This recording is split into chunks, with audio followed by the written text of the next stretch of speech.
2022년부터 올해부터 한 3년 정도 부산의 아파트 시장에 대해서 여러분들하고 같이 좀 이야기를 나눠봤으면 좋겠습니다.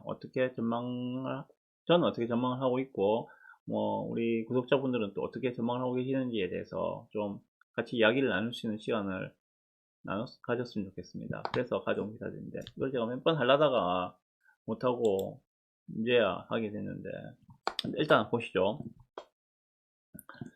자, 새해 부산 분양 35,000 가구, 입주 물량도 50% 늘었다라는 국제신문 기사가 있어서 이걸 제가 가져온 게 1월 26일 들고 왔네요. 그죠?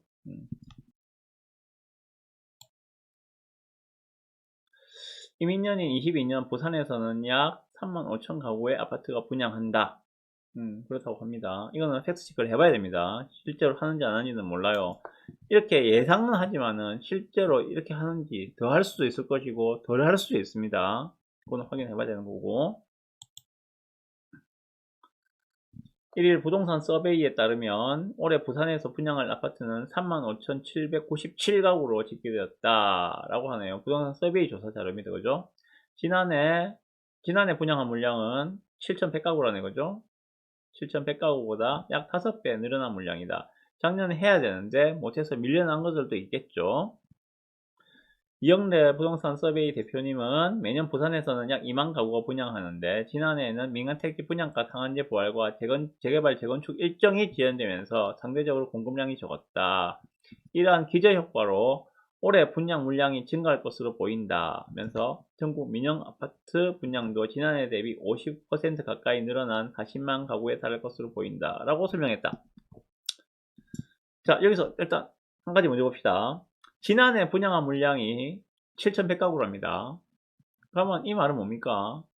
3년 뒤인 2024년에 입주 물량이 매우 줄어든다는 이야기하고 동일한 이야기죠. 그래 보시면 되겠죠. 그리고 올해 분양한 물량은 약 35,000가구라는데 그러면 25년도에 입주한 물량이 어마무시하다 라고 생각을 하시면 될 것 같습니다. 자, 그러면 한번 보시죠. 팩스 체크 해보겠습니다.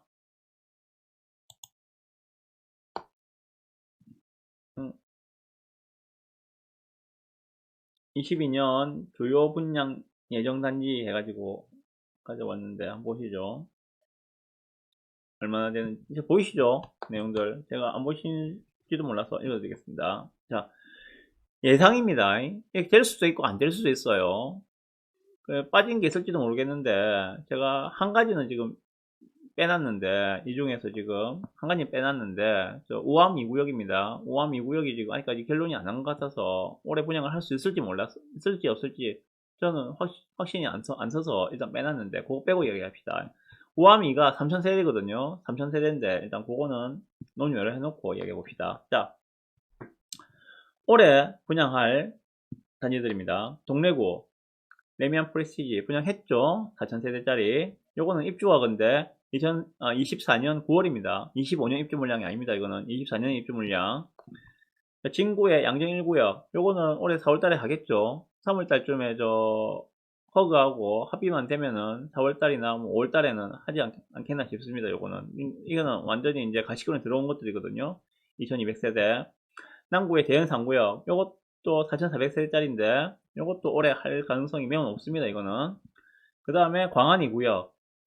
SK인데 뭐 1237세대 돼 있는데 이거 뭐 시공사 바꾼다는 이야기가 있던데 결국 그냥 SK로 쭉 가기로 했는가 봐요. 대신에 조합에서 요구하는 걸 SK가 다 들어주는 조건으로 해서 간다고 하더라고요.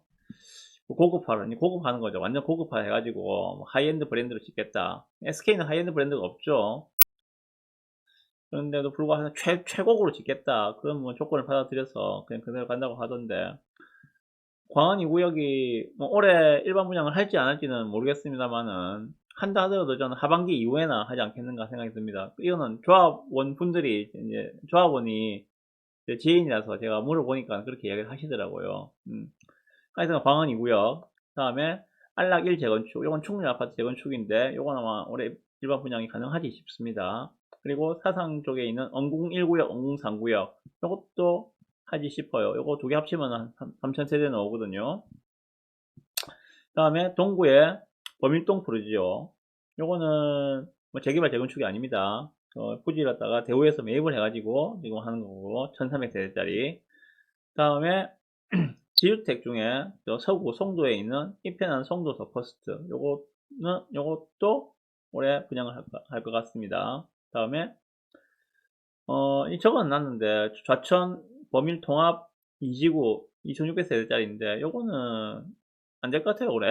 이거는 제 생각에는 안 될 것 같아요. 그래서 이거는 물음표를 2개 해놨는데 요거는 힘들지 않겠는가 생각이 들고요. 다음에 동래구에 사직 1-6 재건축 1000세대짜리 요거는 될 것 같아요.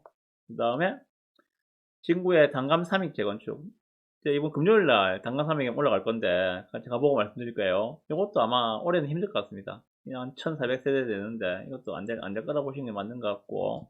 다음 대연비치 프루지오 요거는 지금 후분양이잖아요, 그죠? 후분양인데 아마 23년 11월달 입주로 돼 있거든요. 대연비치 재건축인 거 내가 그 부경대 옆에 있는 대연비치 재건축 해갖고 하고 있는 거 대연비치 프루지오 요거 후분양하면 가격이 어마어마할 겁니다. 어마어마할 거고 1374세대짜리 요거는 뭐 모르겠습니다. 오래 할지 안 할지는. 그래도 일단 하는 걸로 잡아봤습니다. 다음에 3익 타워 재건축한 거 남천 그랑자이 더비치 그 이름이 바뀌었는데 그전에는 헤리치 자이라 불렀죠, 그죠? 3익 타워 재건축한 거 이것도 900 이건 거의 다 지어놨더라고. 제가 저번 주인가 저저번 주인가 그 근처에 그 뭡니까 그 중국식 우육면 자산집이 있다 그래가지고 맛집이 있어서 가봤는데 가다 보니까 바로 옆에 있더라고요. 다 지어놨더라고. 거의 다 지어놨어요. 그래서 이건 지금 올해 말 입주로 돼 있는데 아마 그러면 무조건 올해 일반 분양 하겠죠. 이것도 후분양입니다.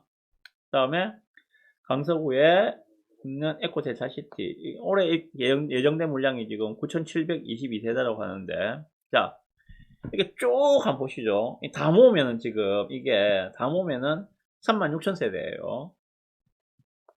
정확히 36,400세대입니다. 자, 그런데 여기서 요거 좌천 범일 통합 2지구하고 단감 3익하고 이 두 개는 뺍시다. 일단 이거 두 개 빼버리면은 얼마입니까? 이게 한 4,000세대 나오죠, 그죠? 4,000세대 빼버리면은 한 32,000세대 정도. 32,000세대 정도가 올해 아마 분양을 할 것 같다 라고 생각 듭니다. 물론 여기에 5함2까지 합쳐버리면은 35,000 정도 됩니다. 5함2가 3,000세대 정도 되니까 한 35,000세대. 작게는 한 32,000세대, 많으면 한 35,000세대 그 정도가 안 되겠는가 라는 생각이 들어요. 자, 그러면 다음에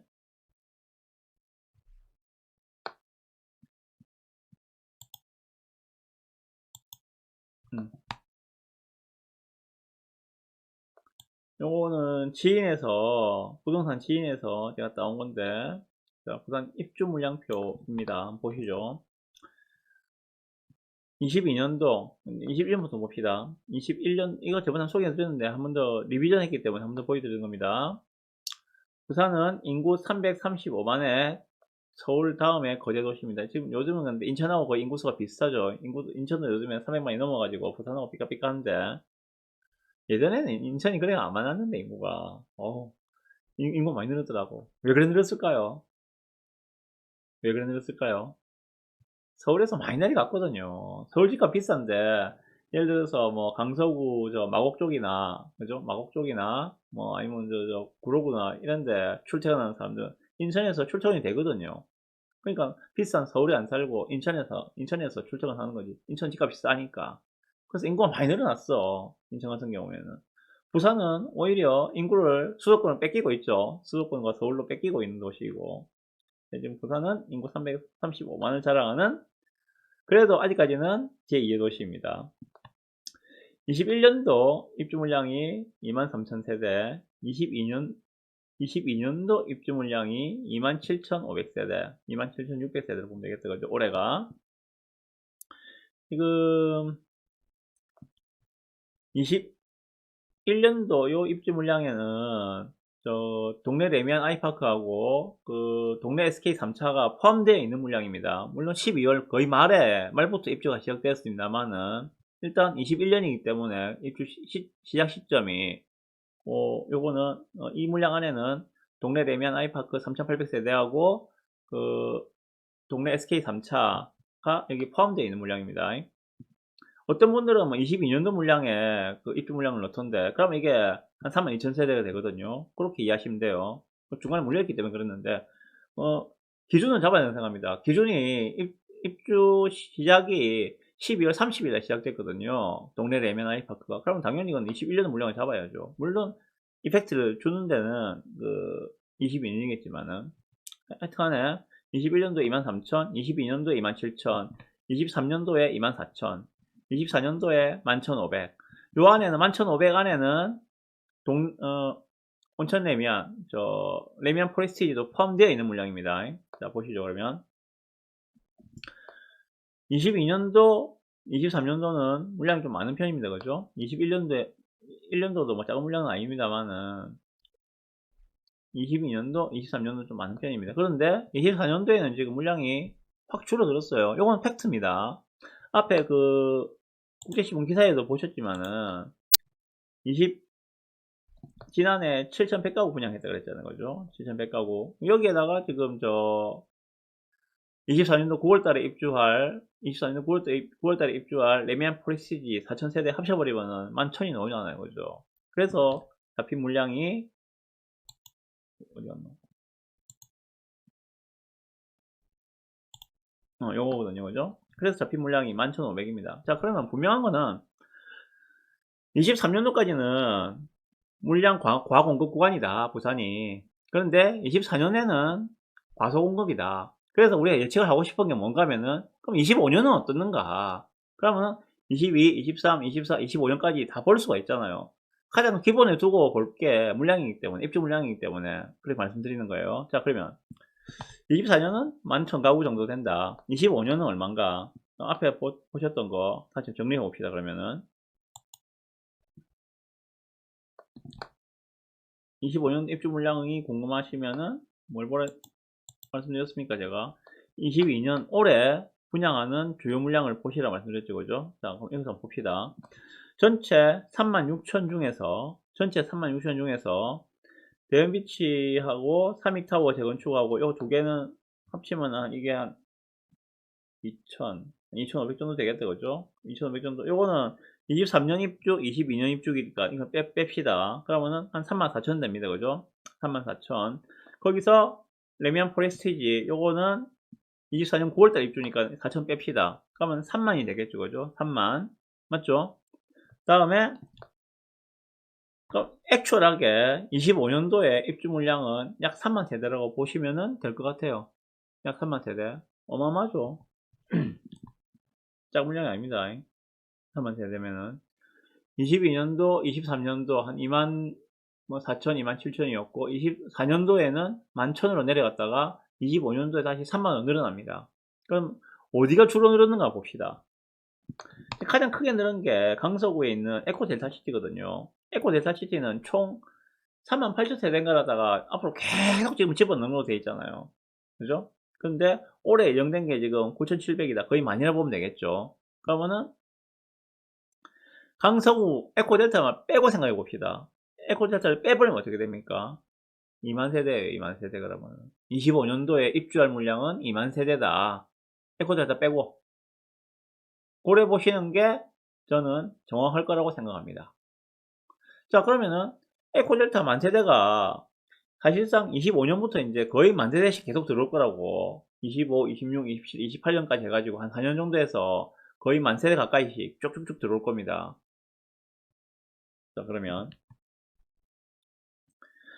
에코델타가 입주할 에코델타의 연간 만세대 가까운 물량들이 한 3, 4년간 계속 들어올 때 과연 부산 아파트 시장에 어떠한 좀 영향을 미칠 것인가에 대해서 궁금하시죠?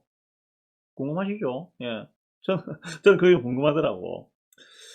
그, 일단 좀 그걸 한번 봤습니다. 뭐 있는가 하면은, 표를 보고 말씀드릴게요. 자, 일단 여기서 정리하고 넘어갑시다. 여기서 정리하는 거는 25년도 입주 물량은 부산이 3만 세대로 예상을 합니다. 나와 있는 건 없어요. 어디에도. 제가 예측을 해보니까 그래 예측이 된다는 것들이고. 그런데 에코델타를 빼버리면은 2만 세대 정도가 될 것이다. 라고 예측하는 겁니다. 자, 여기까지가 팩트입니다. 다음. 여기서 말씀드려야 될 거는 요거거든요. 자, 이거 한번 보시죠. 그러면은 에코델타가 입주할 때 부산 아파트 시장에 어떠한 영향을 미칠 것인가? 1년에 만 세대씩 한 3, 4년, 4년 정도가 쭉 입주를 하게 되면은 과연 어떻게 될까? 그래서 제가 가져온 자료가 뭔가 하면은 명지 국제신도시 입주 기간에 과연 해운대구 아파트 가격은 어떻게 반응을 했는가에 대해서 제가 표를 하나 가지고 왔습니다. 만들어 봤거든요.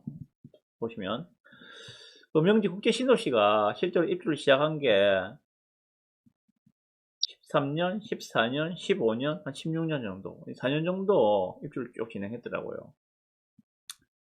이게 또 못 믿으시는 분이 있을지도 몰라서 제가 보여드리겠습니다. 자, 수입주 양에서 부산 강서구 한번 볼까요?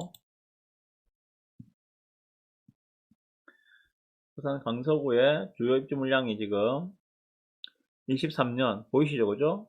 3,400세대, 24년 5,700세대, 25년 3,900세대, 2016년 4,800세대, 약 5,000세대. 요 기간 동안에 다 모여 있더라고요. 그 뒤에도 물론 있습니다. 이까지 왔죠. 2020년 입주한 게 결국은 저 명지 포스코까지 해가지고 쭉 이어져 왔는데, 일단 주로 입주를 많이 했던 게 이 시기였어요. 2013년부터 2016년까지. 그럼 그 기간 동안에 강서구의 아파트 가격은 어떻게 움직였으며 해운대구의 아파트 가격은 어떻게 움직였는가, 그거를 제가 보고 싶어서 가져온 게 이 표예요. 보시죠.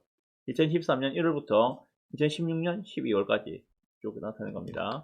자, 강서구의 명지국제신도시가 이제 입주를 시작하면서부터 쭉쭉쭉쭉 빠졌죠. 이게 이 오렌지색이 이 감귤색 라인이 강서구의 아파트 매매 가격 지수입니다. 그리고 요 연두색 이 라인이 해운대구의 아파트 매매 가격 지수입니다. 자, 딱 보시니까 어떻습니까? 지금 2013년도는 부산 전체로 상황이 별로 안 좋거든요. 그래서 2014년부터 사실상 다시 재상승에 돌입합니다. 언제까지? 2016년까지죠. 2017년 상반기까지 정확하게는. 맞습니다. 예. 상승했는데, 자, 해운대가 이때부터 2014년부터는 살살살살 상승해서 올라가죠, 그죠? 여기까지 올라왔어요. 여기까지 올라왔어요, 그죠? 그럼에도 불구하고 강서구의 아파트 가격 지수는 13년 1월하고 16년 12월하고 13, 14, 15, 16, 4년 동안 떨어졌다가 이제 그제서야 4년 전 가격을 회복한 거야. 그런데 해운대는 그와 상관없이 쭉쭉쭉쭉쭉 상승해 나갔죠. 제가 말씀드리고 싶은 이겁니다. 아, 에코 델타시티가 2025년부터 입주 물량이 연간 만 세대씩 쏟아진다고 하더라도 해운대구에 그다지 영향을 줄 것 같지는 않다. 이 말씀을 드리기 위해서 이까지 끌고 온 겁니다, 지금. 아, 바나나킥77님, 안녕하세요. 예, 반갑습니다. 어서 오십시오. 이 말씀을 드리고 싶어서 이 표를 가지고 온 겁니다.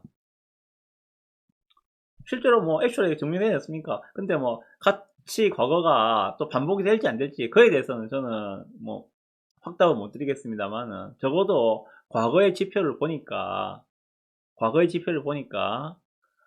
강서구에 대규모 입주가 있다고 하더라도 해운대구에는 그렇게 크게 영향을 주지는 못하더라. 물론 인근구에는 줄 수가 있겠죠. 강서구 옆에 있는 사상구, 사하구, 그죠? 그 북구, 요 정도에는 영향을 줄 수가 당연히 있겠죠. 그렇지만 좀 동부산구가 멀리 떨어져 있는 해운대구나 동래구, 수영구, 해수동 쪽에는 크게 영향을 미칠 수 없지 않겠는가 하는 게 제 생각입니다. 그래서 가져온 겁니다. 그래서 쫄지 마시라고. 25년 앞에 다 기사 돌아오시다. 그러면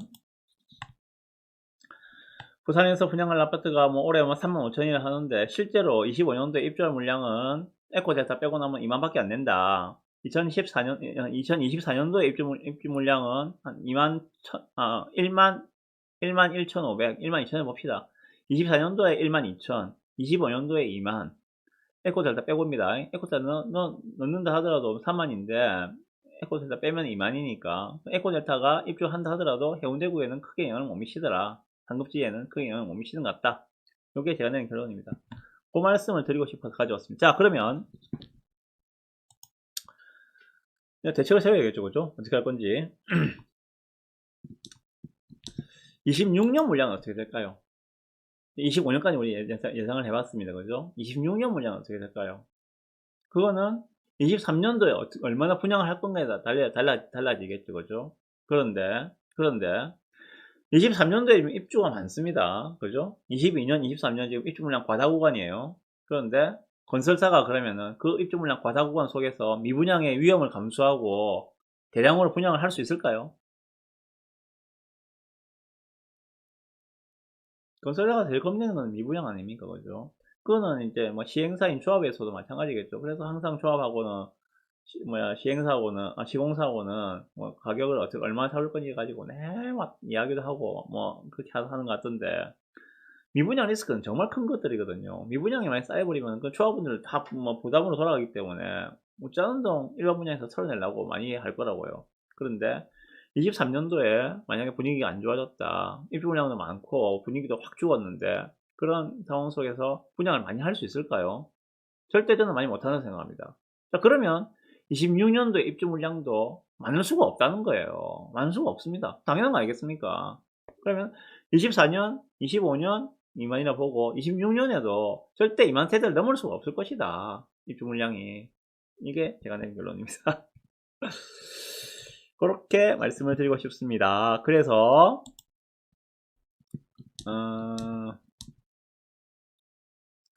22년, 23년 다시 표를 띄워놓고 말씀드려야 재미가 있겠죠.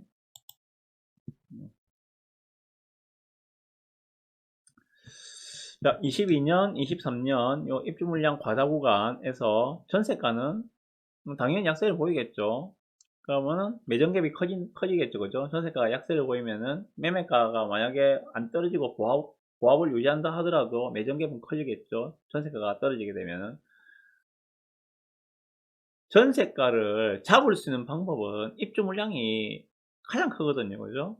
입주 물량이 가장 크게 영향을 받습니다, 전세가는. 입주 물량, 당장에 동네 레미안 아이파크 가보십시오, 지금. 전세가가 얼마인지.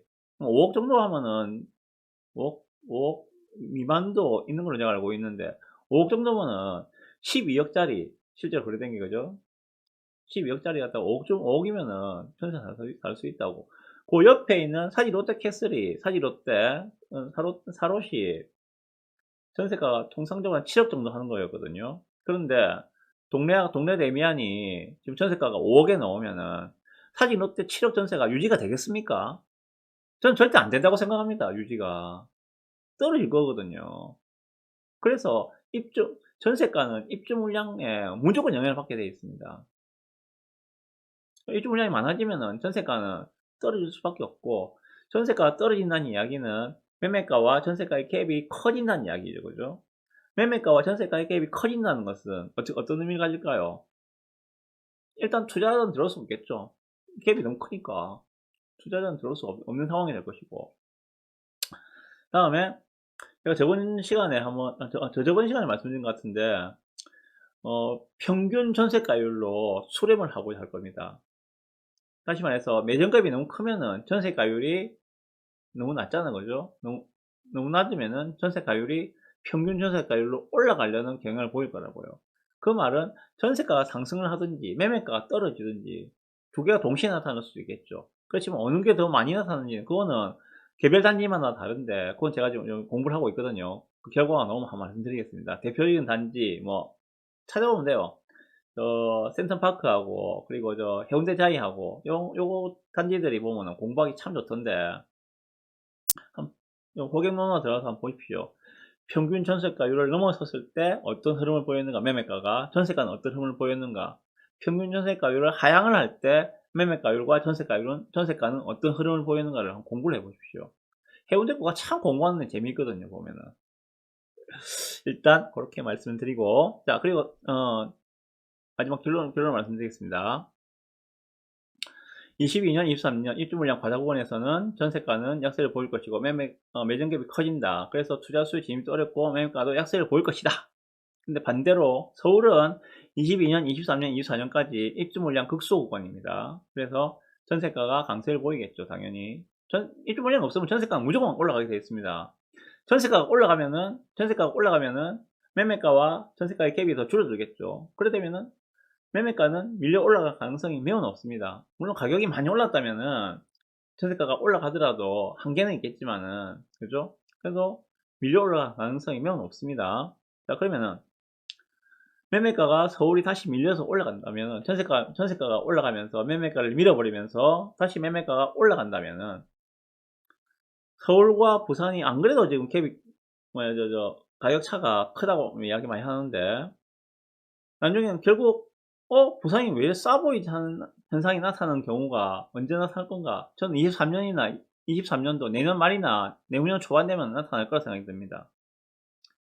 서울이 그동안에 올해하고 내년 동안에 더 올라간다면은 결국은 부산이 싸 보이는 효과가 나타날 것이다.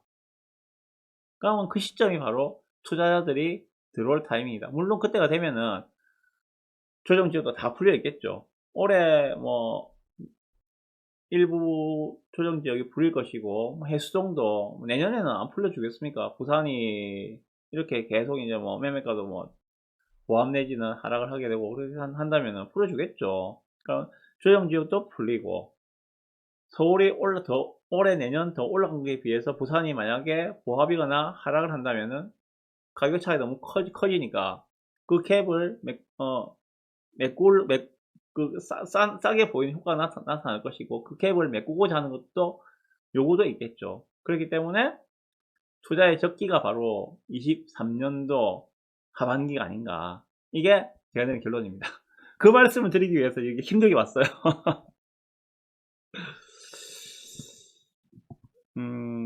정리하면 23년도 조정이 풀리면서 싸보이는 지방광역시, 대구, 부산, 울산 등으로 수도권의 매수 수요가 들어올 것이다. 일단 중요한 거는 조정에서 풀려야 되고, 대구는 아마 올해 풀릴 겁니다. 대구는 올해 다 풀릴, 좀 하락세가 장난이 아니니까 대구는 올해 풀릴 거고, 울산도 남구하고 중구밖에 없는데 조정지역은, 울산도 올해 안 풀리겠습니까? 조정지역 걸린 지 1년 넘었잖아요, 그죠? 요즘에 거의 움직임도 없고, 분양해도 좀 시큰둥한 것 같고, 울산도. 이럴 때가 찬스거든요. 조정지가 딱 풀리고 나면은 그때가 찬스거든요. 잘 좀 기회를 보시면 좋겠습니다. 부산도 마찬가지입니다. 내년 되면 더 할 겁니다. 올해보다 내년이 더 심할 것 같은데, 입주물량이 더 많으니까. 조정지역 딱 풀리고 나면은 그때를 타이밍으로 보시고, 그 전에 매수를 완료해놓고 24년을 맞이하시는 게 좋겠다는 게 제 생각입니다.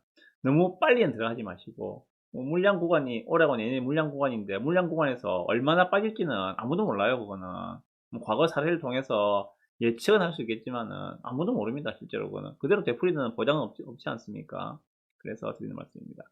너무 빨리 들어가지 마시고 적절한 기회에, 적어도 23년 하반기 전에는 내지만 하실 분 내지만 하시고, 조정이 풀리고 나서 투자하실 분들은 똘똘한 놈으로 잡아 놓으시든지, 그 시점이 언제까지다? 23년도 하반기 전에는 잡아 놓으시면 좋겠다.